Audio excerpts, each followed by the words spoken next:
yang konon katanya pusaka JST ini pembawa rezeki. JST adalah singkatan dari Jalak Sangu Tumpeng. Jadi pusaka ini seolah-olah menggambarkan sebuah burung jalak yang membawa tumpeng atau membawa rezeki untuk sang pemilik.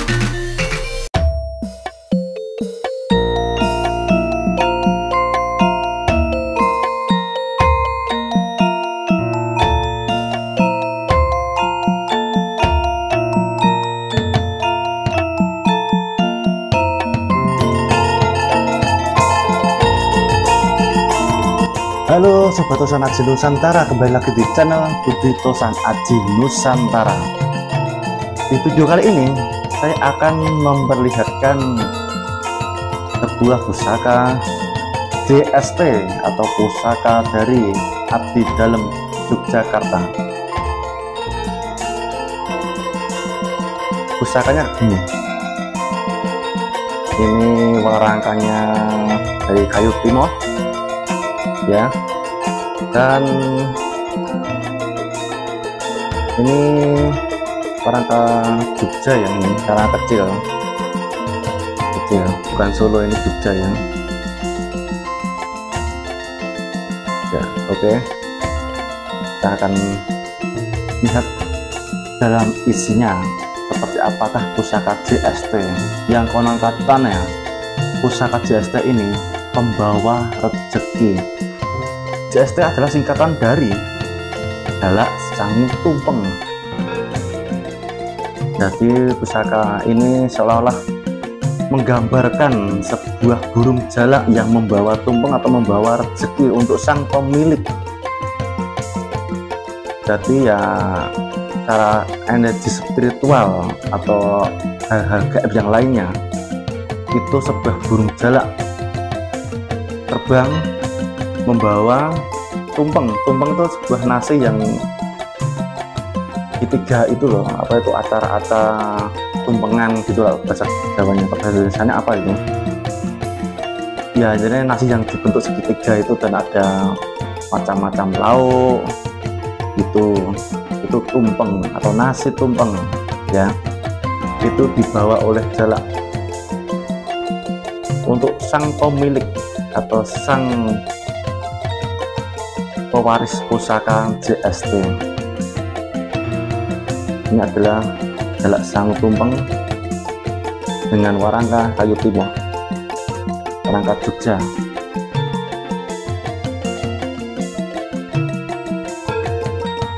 Oke, kita buka dalam pusakanya.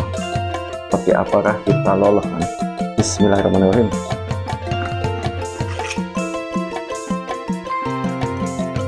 Pusaka JST Jalak Sangu Tumpeng.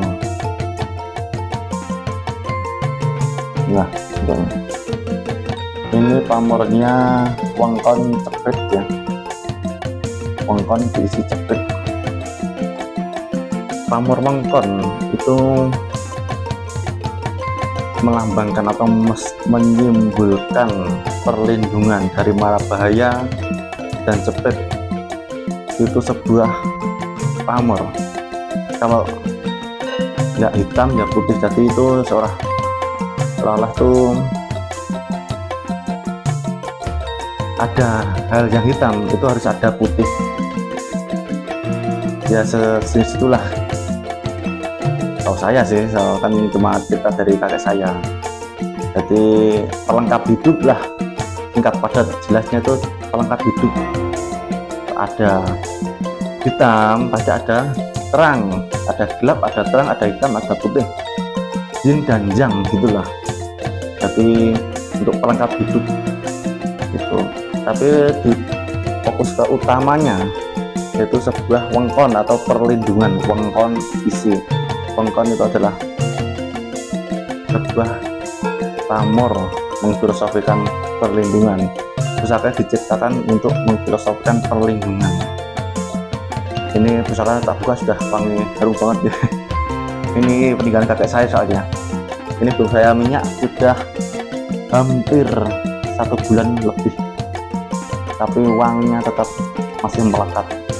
Ini ini bekas abdi dalam keraton.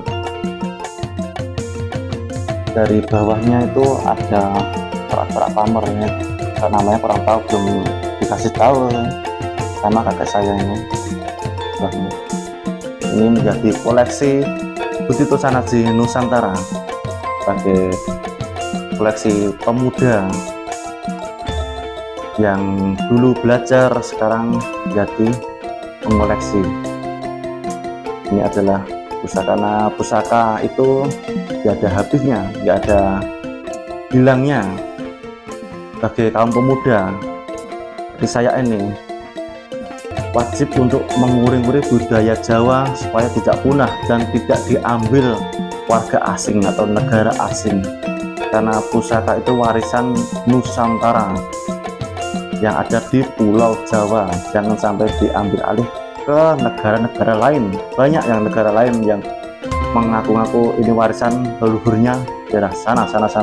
Oh ya, nggak saya sebutin, tapi saya pribadi itu mendengar kayak gitu ya, saya sah-sah aja sih.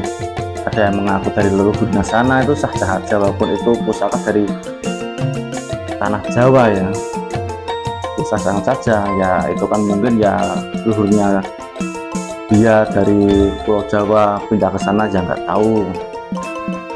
Kalau saya sendiri pribadi, pusaka itu lahirnya di Nusantara ya, dari era Majapahit, era Singosari, Kabudan, itu di seluruh Nusantara, tidak ada di negara yang lain, di Cina kayak atau di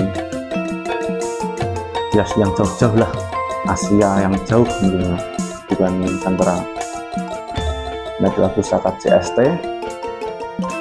dari filosofi sudah saya bahas tadi, yaitu membawa tumpeng atau jalak yang burung jalak ya, burung jalak yang membawa tumpeng untuk sang tuannya atau pemilik pusaka ini untuk menambah rezekian atau membukakan pintu rezeki buat sang pemilik.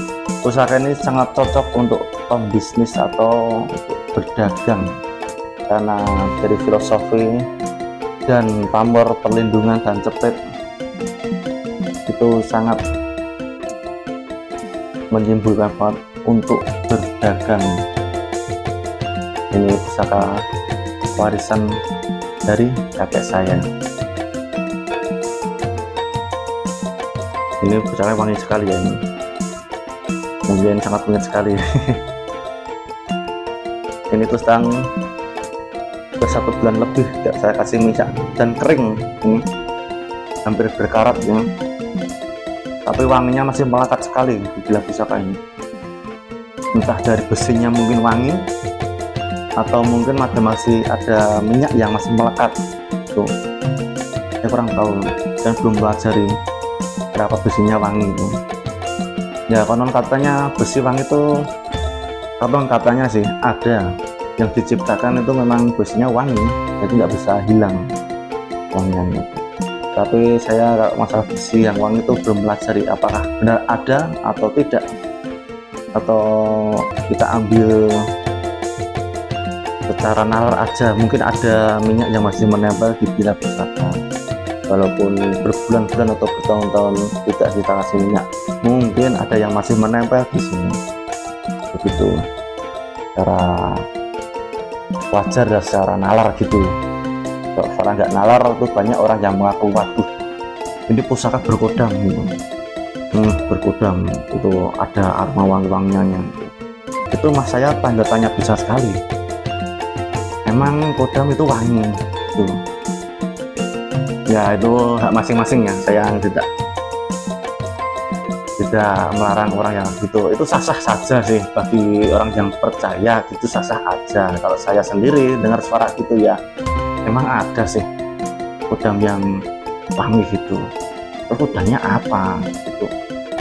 Emang benar pusaka itu berkodam, ada yoni, ada doa-doa khusus untuk menimpanya, itu memang ada. Makanya ada sejarah filosofi atau yoni dan UNESCO itu sudah mengklaim pusaka atau memiliki kekuatan magic. Wow, luar biasa sekali. Pusaka memiliki kekuatan magic. Dan memang dinalar, logika itu memang tidak bisa. Dan saya sendiri untuk menalar atau menceritakan kejadian-kejadian memiliki pusaka ini, mungkin banyak yang tidak percaya. Makanya saya tidak mau menceritakan. Mungkin Sobat Tosan Aji yang menonton video ini bisa merasakan saat Anda memiliki pusaka yang benar-benar wingit. Anda akan cerita ke orang-orang, waduh, pusaka saya itu sangat wingit sekali. Itu di lemari itu bisa gerak-gerak sendiri. Mungkin diceritakan ke orang lain, itu mungkin orang lain tertawa mendengarkan cerita kayak gitu. Kalau saya sendiri pribadi ya orang cerita itu sah-sah saja, cuma ya memang ada yang benar ya sih, ada yang benar, ada yang tidak. Tapi kalau diceritakan secara nalar sama orang yang baru awam gitu, ya orang awam lah, kita ceritakan kayak gitu ke orang awam, itu mungkin orangnya tertawa, kok bisa, memang ada sih. Dan pasti minta pembuktiannya bang. Memang kalau kayak gitu disengaja memang tidak bisa. Contohnya saja kita melihat sesuatu hal-hal gaib itu disengaja pun tidak bisa, kita ulangi lagi juga tidak bisa gitu loh. Orang awam tuh tidak bisa, tapi kita bisa melihat gitu. Banyak ya kayak gitu ya. Jadi ya kalau saya sendiri cerita itu sah-sah saja sih. Yang bagi percaya ya monggo, kalau yang nggak percaya ya jangan menghujat gitu. Oke, salam rahayu bagi pecinta Tosan Aji Nusantara. Semoga pusaka bisa diuri-uri sampai ke anak cucu kita ke depannya. Jangan sampai punah, jangan sampai ke bawah warga asing, karena pusaka adalah warisan leluhur Nusantara. Salam sejahtera.